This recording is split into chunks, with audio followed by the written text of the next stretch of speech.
The heavy oak doors of the Rocca di Ravaldino groaned, admitting a figure cloaked in the crimson and gold of the Borgia. Caterina Sforza stood at the center of the great hall, her back straight, her gaze unwavering. Around her, a handful of loyal guards gripped their pikes, their faces grim. The messenger, a man named Furlan, approached with a swagger that grated on Caterina's nerves. She knew him. He had once pledged allegiance to her, sworn loyalty with a hand over his heart. Now he was Cesare Borgia's mouthpiece, a turncoat enjoying his moment of perceived triumph. Furlan stopped a few paces from her, his eyes glinting with a cold amusement. He delivered Cesare Borgia's terms, his voice dripping with false concern. "My lady Caterina, Lord Cesare offers you a merciful choice. Surrender the fortress, and your children will be spared. They are safe now in his custody. Refuse, and their lives will be forfeit." A smirk played on his lips, a cruel twist that revealed his true nature. He expected her to break, to crumble at the mention of her children. He expected tears, pleas, a desperate capitulation. But Caterina did not flinch. Her face remained a mask of calm, her eyes sharp and clear. She looked at Furlan, her gaze cutting through his arrogance. "My children," she said, her voice surprisingly soft, yet carrying an steel edge, "are well guarded. As for this fortress, tell your master that he may have taken the city, but the Rocca still stands." She paused, then gestured with an elegant hand towards the thick, unyielding stone walls that surrounded them. "And I have the means to make more." The words hung in the air, a defiant slap to Furlan's smug face. His smirk vanished, replaced by a flicker of confusion, then a hint of fear. He had expected a broken woman. He found a tigress. He stammered, unable to find a response to her unexpected resolve. The guards behind him, who had been bracing for their mistress's despair, exchanged surprised glances. Caterina had not just refused. She had mocked Borgia, implied a secret strength, a resourcefulness he couldn't comprehend. She had hinted that her bloodline was not so easily extinguished, that her children were not her only claim to the future. Furlan, defeated and dismissed with a curt nod from Caterina, retreated. His shoulders slumped.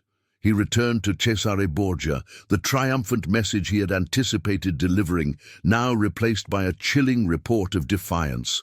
A flicker of doubt crossed Borgia's ruthless features as he heard Caterina's words repeated. The siege had been long, costly, and now it was clear, far from over. The initial blow to his ego was visible, a slight tightening around his eyes, a clenching of his jaw. He had underestimated the tigress, and the hunt had just begun. A moment later, the ominous sound of Borgia's cannons boomed once more, resuming their bombardment with renewed, frustrated intensity. The fortress rattled, dust rained from the ceiling, but Caterina remained standing, a calm silhouette against the battlements. She watched the distant, relentless assault, her ultimate fate and strategy unknown, a mystery veiled in the smoke and thunder of war. Before we continue, subscribe to the channel and tell us where you're watching from in the comments. Caterina Sforza's defiance was born from a life lived in the crucible of Renaissance Italy, a land as beautiful as it was brutal. The 15th century in Italy was a chaotic tapestry of warring city-states, where grand artistic patronage coexisted with political backstabbing and sudden, violent death. Powerful families like the Borgias, the Medicis, and the Sforzas carved out their domains, their alliances shifting like desert sands, their ambitions fueling constant conflict. Courts were lavish, filled with poets and painters, but also spies and poisoners. Trust was a luxury few could afford, and betrayal lurked behind every gilded curtain. Into this volatile world, Caterina was born in 1463, an illegitimate daughter of Galeazzo Maria Sforza, the Duke of Milan. Unlike many noble women of her time, whose education focused solely on domestic arts and piety, Caterina's upbringing was remarkably unconventional. She spent her childhood in Milan, a hub of culture and military might, where she was exposed to far more than just needlework and prayers. Her father, a man of complex character, saw potential in her beyond the usual expectations for a girl. She learned not just to read and write, but also the art of hunting, a pursuit that demanded skill, courage, and a deep understanding of strategy. She was taught horsemanship, not as a gentle pastime, but as a martial art, mastering the saddle with a confidence that few men could match. More importantly, she absorbed the intricate lessons of statecraft, observing her father and his advisors, understanding the delicate balance of power, the necessity of alliances, and the brutal realities of governance. The Sforza family itself was renowned for its strength, its relentless ambition, and a ruthless pragmatism that ensured its survival in a cutthroat world. These lessons, ingrained from an early age, would serve her well. Her life took a significant turn with her third marriage to Giovanni de' Medici, known as Il Popolano. Giovanni entered her life as a figure of growing political influence, a scion of the powerful Florentine Medici family, albeit from a junior branch. Their relationship began with a passionate intensity, a connection that seemed to thrive on their shared spirit and ambition. Giovanni was a dashing figure, cultured and politically astute, and he offered Caterina not just companionship, but also a crucial link to Florence, a powerful ally in the tumultuous Italian landscape. However, even in the early days, subtle tensions simmered beneath the surface. Giovanni, with his own connections and aspirations, sometimes found his ambitions clashing with Caterina's fierce independence and her absolute control over Forlì, her beloved domain. She was not a woman to be easily swayed, and her rule was absolute. Forlì was more than just a city to Caterina. It was her lifeblood, a strategic city-state nestled in the Romagna region, constantly vulnerable to larger powers. Even before the major conflicts that would define her legend, Caterina had begun to establish her firm rule there, cultivating loyalty among her subjects. She governed with a blend of shrewd administration and impressive military displays, personally overseeing fortifications and drills. She rode through the streets, a visible and active ruler, earning the respect and admiration of her people. She understood that in a world where power was constantly challenged, a strong presence and a loyal populace were her best defenses. The stability of her rule, however, was always precarious, a fragile peace maintained under the shadow of much larger, more aggressive entities, subtly foreshadowing the immense challenges that lay ahead. The seeds of Caterina's legendary defiance were sown in a series of early struggles and profound betrayals that carved deep lines into her character. She learned early that loyalty was a rare commodity and trust, a dangerous gamble. The first brutal lesson came with the assassination of Girolamo Riario, her first husband. It was a chaotic, bloody affair. Conspirators, tired of his tyrannical rule, stormed their palace in Forlì. Caterina, pregnant at the time, found herself captured, humiliated, and at the mercy of men who thought they had finally broken her. They held her children, threatening their lives if she didn't surrender the Rocca di Ravaldino, the impenetrable fortress that was her last stronghold. From the battlements of the Rocca, she faced them, her face grim but resolute. They paraded her children before her, believing this would be her breaking point. But Caterina, even then, was not one to yield. Her famous retort echoed across the square, a statement of fierce defiance that would forever be etched into history. "Do not fear, for I have the means to make more." She pointed to her womb, a bold, shocking declaration that she would not be blackmailed, that her lineage and her spirit would endure. This audacious act, a mixture of raw courage and shrewd psychological warfare, bought her time. It stunned the conspirators, creating enough confusion for her loyal forces to rally and eventually crush the uprising. She walked away from that encounter not just free, but hardened, with an unshakable belief in her own strength. Yet, betrayal found its way back to her. Her second husband, Giacomo Feo, a handsome young man she had promoted from her court, proved to be another source of heartbreak and treachery. He used his new position to gain power, becoming arrogant and increasingly ambitious. He began to plot behind her back, seeking to usurp her authority and control Forlì for himself. Caterina, always attuned to the undercurrents of her court, eventually uncovered his schemes. The end for Feo was swift and brutal. She had him assassinated, a harsh but necessary act to protect her children and her rule. It was a grim reminder that even those closest to her could not be fully trusted, and that power, in her world, often demanded terrible sacrifices. Beyond personal betrayals, Caterina also faced the constant disappointment of broken promises from powerful relatives and supposed allies. Time and again, her Sforza family, rulers of Milan, failed to provide the military aid or political support they had pledged. She was often left isolated, forced to rely almost entirely on her own resources and cunning to navigate the treacherous political landscape.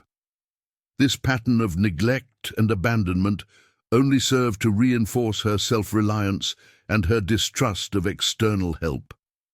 Even in these earlier years, the shadow of the Borgias began to lengthen.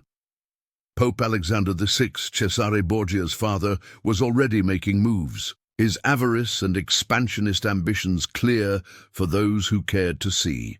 His relentless drive to carve out a vast state for his children in Romagna, the very region where Forlì lay, hinted at the storm to come. Caterina watched these developments with a keen eye, understanding that the powerful Borgia family represented a threat unlike any she had faced before. These repeated encounters with betrayal, both personal and political, forged Caterina into the formidable ruler she became. Each wound, each disappointment, honed her resolve, making her not just a survivor, but a true force to be reckoned with. The relentless ambition of Pope Alexander VI, coupled with Cesare Borgia's ruthless military prowess, began to cast an inescapable shadow over Caterina and her dominion. The Borgia family's power wasn't just growing, it was exploding across Italy, swallowing up smaller states and sending shivers down the spines of even the most established rulers. Their ultimate goal was clear: to forge a new, vast Borgia kingdom in the Romagna region, and Forlì, Caterina's fiercely defended city, stood directly in their path. Caterina found herself increasingly isolated. Allies she had once counted on, or at least hoped for, either crumbled under Borgia's relentless advances or quickly switched their allegiances, choosing survival over loyalty.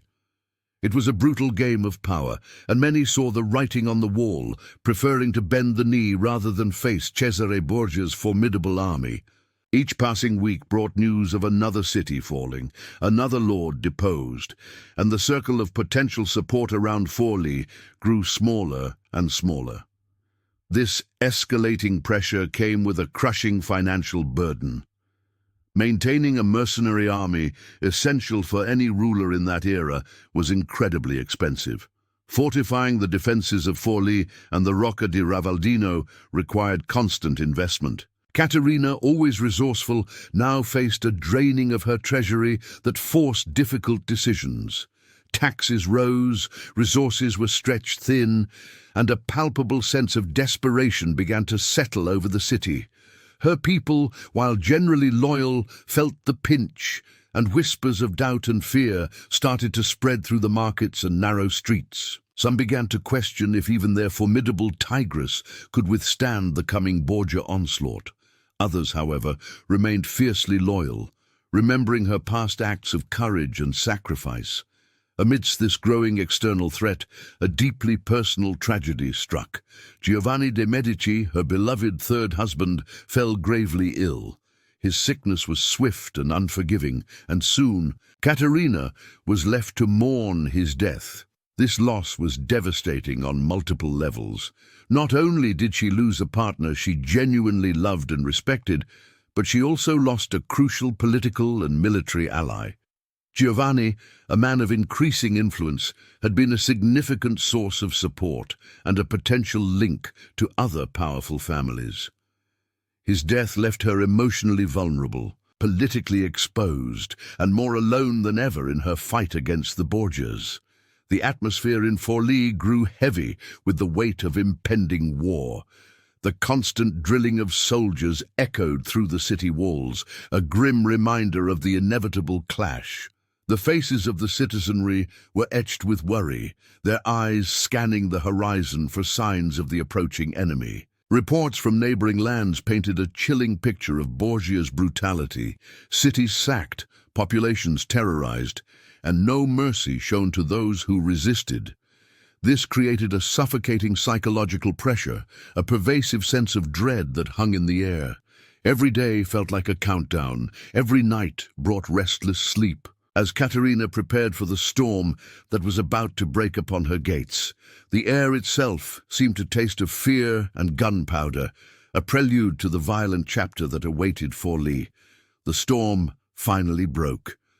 Cesare Borgia, the feared Il Valentino, arrived at the gates of Forlì, leading a massive army. This force wasn't just any army. It was French-backed, well-equipped, and notorious for its ruthlessness. His reputation for swift, brutal conquests had spread like wildfire across Italy, and now he was at Caterina's doorstep. Forlì, once a bustling city, now braced itself for the inevitable onslaught. Caterina, despite the overwhelming odds, did not simply wait for her doom. She launched into a desperate flurry of diplomacy, sending urgent appeals to every Italian state she thought might still possess a shred of courage or loyalty. She wrote to her Sforza relatives, to the Florentines, to anyone who had ever benefited from her family's power or her own influence. Each letter was a plea for aid, a stark warning of the danger Borgia posed to all of Italy if left unchecked.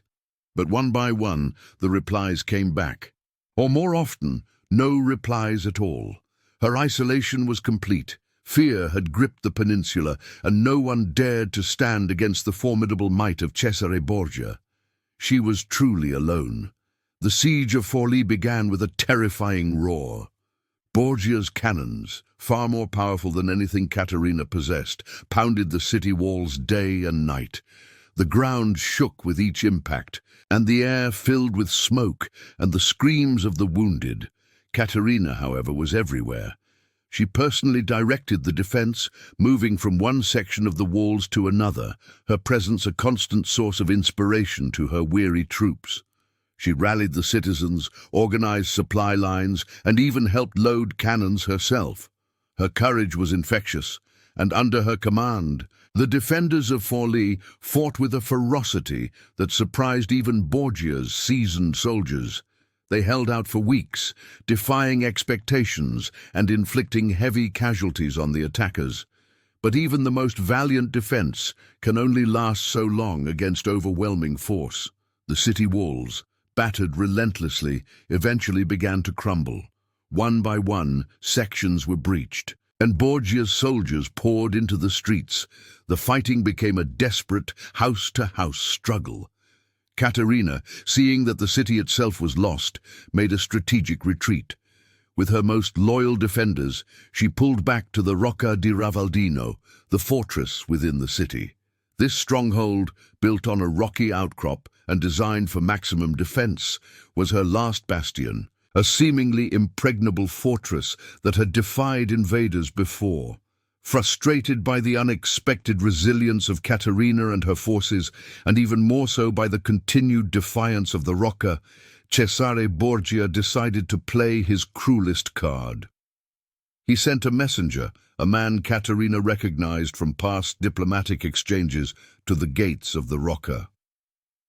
The messenger delivered Borgia's ultimatum, a demand that chilled her to the bone.